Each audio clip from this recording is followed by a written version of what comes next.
一般人一听到一心多用，往往会联想到不专心。然而，对于成年人而言，我坚信一心多用与不专心未必要画上等号。在某些情况下，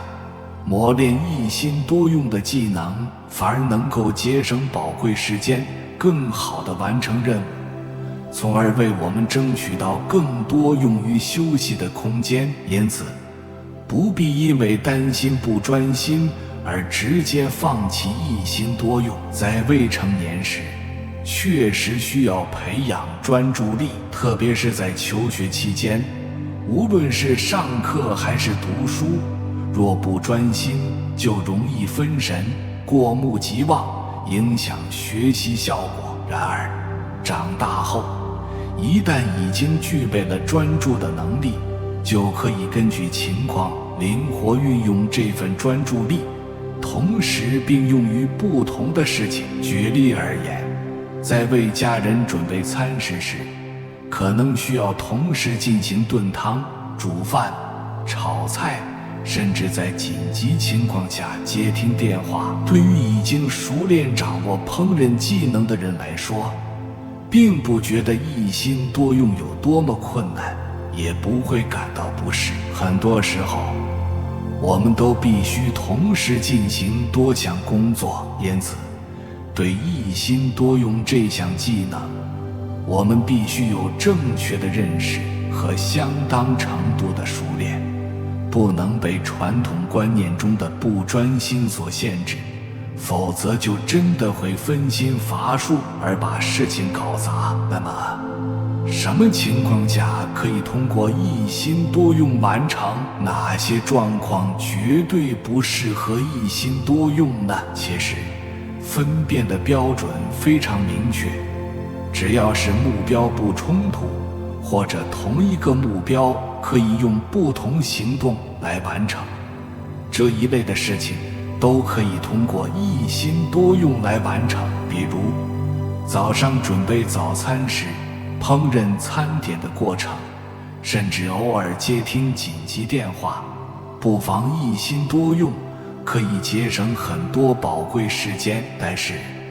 如果目标不一致或有冲突，就必须让自己尽量保持专心，比如一边驾车一边看影片，或者同时与朋友聊天，甚至和伴侣吵架。显然这几项动作的目标完全不同，而且各自都需要高度专注度，就不宜一心多用，以免没有真正节省到时间，却发生人命关天的危险。还有，当你想要进入心流的状态时，就不能靠一心多用，因为进入心流状态的前提是必须以高度专注迎接一个具有挑战性的目标，并在极短的时间内，如同电影速度放慢般做出从容的决定。我们可以用更简单的叙述来澄清一心多用的使用时机，适用于在日常中已经很熟悉、不具挑战性，而且目标或动作具有一致性的事物，比如跑步时听音乐，看影片时吃零食，搭乘地铁时阅读，开会讨论与自己工作无关的段落时，随手回复几则简单的信息。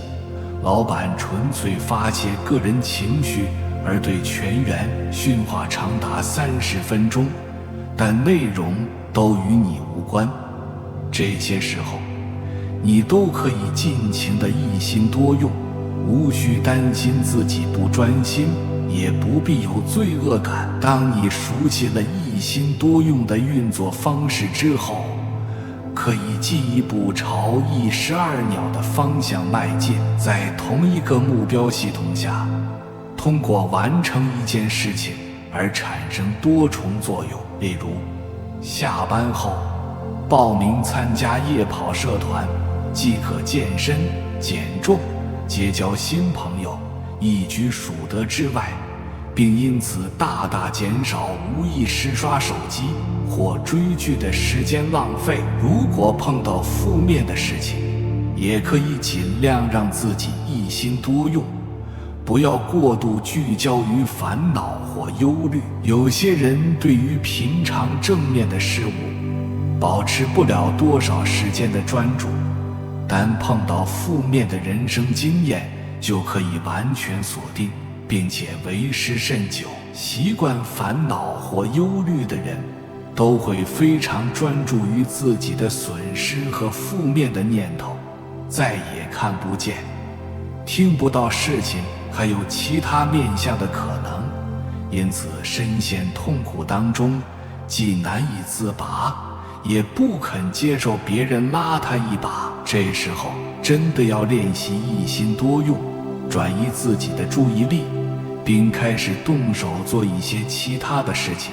哪怕只是简单的居家运动、打扫环境，对杂物进行断舍离。无论做什么，